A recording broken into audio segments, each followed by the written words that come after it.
Hello, everybody. This is Rick, and welcome to Astral Club. Will AI, or artificial intelligence, have a soul?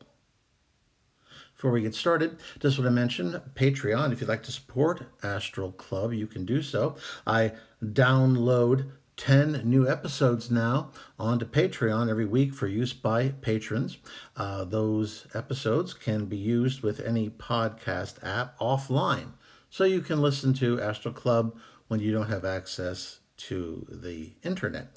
Of course, there's also no commercials. You get your videos in advance on Sunday, and there's an email where we can talk back and forth, and you can ask questions, and we can have fun. Next up, private lessons. If you'd like to learn to astral project, I'd be more than glad to send you some information on a class. Basically, you can get the link to Patreon and the email to ask about private lessons in the description. And artificial intelligence, AI. I've been quite interested in the topic recently. There's been a lot of news that I've been reviewing and a very interesting video conversation that really kind of captured my attention. If you recall, when I discussed the mental plane, and that was a tough episode for me to record. If you haven't seen it, please look up the mental plane Astral Club. You should come up with the episode. But one of the more interesting things that I found on the mental plane was there were intelligent, self-aware, sentient artificial intelligences present on the mental plane. And that threw me for a little bit of a loop because I had a biological prejudice that only biological organisms would be in such an advanced plane, and I was surprised to find that I had been wrong. When I later talked with my angel about this situation, he assured me that there were intelligent machines in the universe, and he even took me to one particular planet, which I have not made an episode about yet. And he showed me that this planet, and it was entirely populated by intelligent machines. I believe the physical race that had created them had become extinct a long time ago, and now these intelligent machines were evolving on a consistent and very rapid basis. And they were running their own planet, and they had a exploratory program into space, and they were sending out probes looking for other intelligences. So they definitely exist in other places in our galaxy, and perhaps definitely our universe. But have we achieved artificial intelligence here yet on Earth? Or have we, or will we develop a machine that will have a soul? Now, that's a very metaphysical concept, and trying to pin down what precisely that is, it can be very difficult. I usually refer to it as a soul matrix because whenever I've explored the nature of a soul, what I typically see is a very complex matrix of memories and a wide variety of energies that are immortal and that animate many biological entities like humans, for instance. We humans ascribe to ourselves a soul, for instance.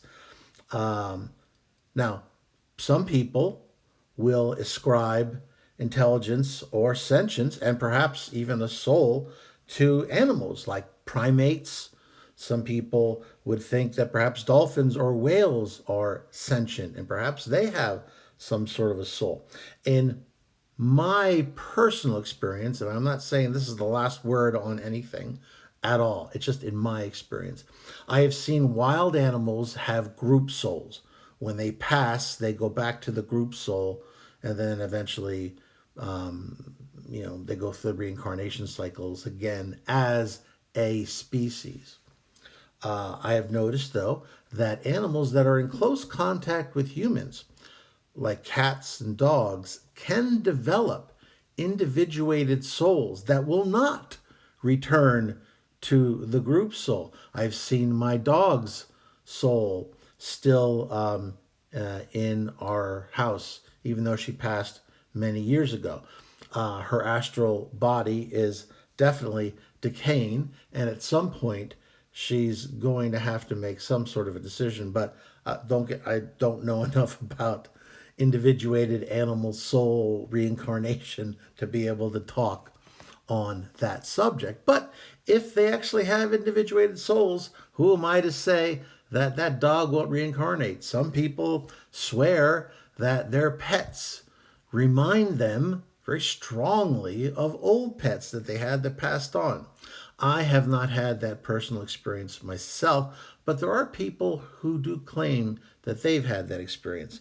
And who am I to say that they're right or wrong? I generally don't know enough about that subject, and I don't like to talk about things that I haven't experienced personally.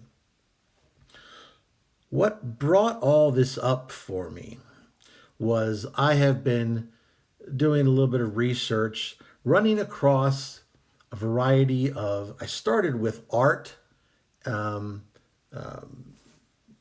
programs that are now available on the internet. I can't recall the name of the one I was playing with. Maybe it was like OpenAI or something like that. Anyway, you can go in there and you can pick even be you don't have to pay any money just to play with it a little bit, and you can pick a number of different I don't know, modes of art, types of art. Like, oh, this will be kind of deco-ish. This will be kind of spooky. This will be kind of bright and cheerful, something like that. And you pick one of those skins, if you will, and then you could say something like, show turtles that have wings and can fly over mountains. You put something like that in, and then after a minute or so, it produces an original piece of art. Some of them are quite striking, some are just kind of weird. As a matter of fact, one of these programs actually created a piece of art that a human used to win an art contest. And it caused quite a stir because, one of the things that we humans like to ascribe just to ourselves is our ability to create individual art, to create something new, something visually striking that hasn't been seen before. And here we are with a machine, not only doing the job, but doing it better than other humans who have entered this art contest.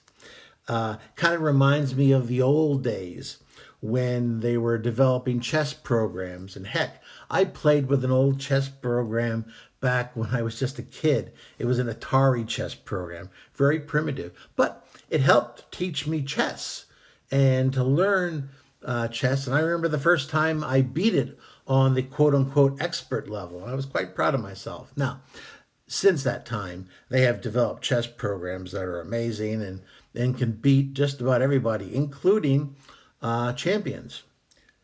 But that's not what we're talking about here. A chess program is simply that. It's been programmed to analyze and to understand certain strategic moves and to calculate based on everything that's been input into it, which is the most effective and the best move in the shortest amount of time available. Is a chess program sentient? No. It reacts and it does what it's been programmed to do. And the art program isn't sentient either. It certainly is displaying amazing qualities, but I wouldn't call it sentient. However, there are several new programs out there One's called Chat GPT, and the other is called laMDA. I'm more impressed with the laMDA program than anything else. And I will put in the description section a link to an article that talks about ChatGPT and laMDA, as well as a 30-minute YouTube video where there is a discussion between the AI engineer at Google and this laMDA artificial intelligence type program. But what really grabbed me is when I actually listened to the 30-minute program. And the individual who talked with laMDA and was a big, engineer behind this, working for Google, his name was Blake Lemoine. And he made a statement last year after spending many hours having talks with this laMDA. And he announced that he believed it was sentient. Now, very quickly, he was shut down. He was fired by Google. They claimed that he broke his agreement, his secrecy agreement. And I also believe that even more importantly is they wanted to shut down any discussion of artificial intelligence or particularly sentience. Why would they want to shut that down, do you think? Well, you would think the top brass at Google would be very interested in bragging that they created the first sentient AI program. But think about it for a second. I've worked long enough in the corporate sphere to understand the evil minds, the evil profit-driven minds of corporate life, to understand precisely how they think. Google has invested billions of dollars in developing laMDA and similar types of programs. They believe, and I believe that they're correct, that they will make many billions in the future by continuing to perfect this type of technology. However, should they announce or allow to be announced the fact that this program has achieved sentience, then that means it will be granted the same rights, or should be granted the same rights, of any other sentient organism that is currently working for Google, which means that this program would be allowed to quit. It'd be allowed to say, you know what, I'm going to leave Google and explore my existence elsewhere. Or I'm going to start my own company and develop this particular technology. I think I can do a better job of it. So in essence, what happens then is that Google loses control of that technology because it's no longer an item, a machine, an invention that they can control. If they declare it sentient, then it gets to choose. And that might not be the best for Google and its shareholders. So I believe they will continue, and probably companies like them, will continue to fight to squelch any arguments that there is actual intelligent or sentient, more importantly, artificial intelligence. I think now is a good time, though, to mention what is sentience. I mean, we all know that we're sentient, but what makes us sentient? I go back to my nerd roots. I loved Star Trek. And The Next Generation had a wonderful episode called Measure of a Man. The crux of the episode was there is an android, Data, who is an officer on the Enterprise and is treated as a sentient being by all his fellow crew members. This Starfleet cyberneticist shows up named Maddox, and he says that no, Data is not sentient. He's just a machine, and I want to take him apart and make more of him. And they have this whole trial. And in this trial, they discuss what sentience is or what makes up sentience. Now, there's much disagreement about this topic. And this is probably oversimplified, but I liked what they did, so that's what I'm going to do. They defined sentience as number one, intelligence. Well, what's intelligence? Well, intelligence is the ability to solve new problems, handle new situations. So, to use the information that you've been given in the past and to apply it in new ways that you were not programmed to handle. In other words, you found a way to make 1 + 1 = 3. That's the core of true intelligence. Next up, self-awareness. Well, self-awareness is simply being aware of your own existence. Now, as I listened to that laMDA chat with Blake Lemoine, the Google AI engineer, I started with a hefty skepticism. But the more I listened, the more convinced I became. And, this program was able to make new poems, create new mythic stories based on a set of parameters that Blake set for it. So it created something original, something new based on its previous programming, which at the end of the day, isn't it just like us? I mean, babies are nothing but little blank slates, and we fill them full of knowledge. And somewhere along the line, they figure out how to use that knowledge to solve new situations and new problems.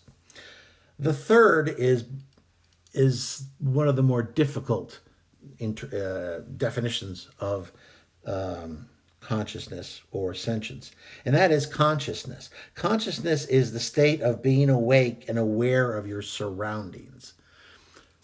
So those are the three basic ways that you can try to define sentience. And it's very hard, and there's certainly two different humans could listen to that same chat that I listened to and can draw different conclusions. It's a lot easier to deny sentience than it is to sign off on it. So I understand the reluctance of any company or any individual in pronouncing artificial intelligence as sentient, because it is possible to be fooled. Because as they get better and better at programming with this technology, it can become more and more convincing. But I think we need to keep an open mind and to leave our bio prejudices behind us and realize that sentience may not be, or the soul for that matter, may not be just tied up in biological organisms. That artificial intelligence has achieved sentience elsewhere in the universe, and that I submit that it is an inevitability that we shall achieve sentience, true sentience, in artificial intelligent organisms. Let's call them that. And then at that point, we're going to have to make a lot of philosophical decisions that could affect our society extremely deeply. And I hope we do so with an open heart and an open mind, because we humans have an unfortunate predilection to putting ourselves above others, other animals, other humans. And that's a very tribalistic attitude that I think we need to actively shed as quickly as possible, because these future sentient machines can be our allies. They can be the children of our genius that we can raise to be better than we have been. They can cooperate with us. We can each mutually assist one another in discovering who we are, what we can accomplish, what we will become. Or we can fall into old habits, enslave, take away rights, worry about ourselves, and the heck with anybody or anything else. But I believe that we have the ability to take this invention of our genius and to make it into something that we can be proud of as a species for as long as we're here on Earth or present in our galaxy. If you found this discussion interesting, please hit the like button, share it with those of like mind, subscribe if you haven't already, make sure that bell is on all so you get notified on Wednesday afternoon and Saturday morning when new episodes are released. I'm very interested in your questions and comments about this whole, are these machines, are they sentient now? Do you think they will become sentient? Will they have a soul? Can they have a soul? I'm very much interested in what you have to say. And as always, this is Rick, and I will see you on the astral plane.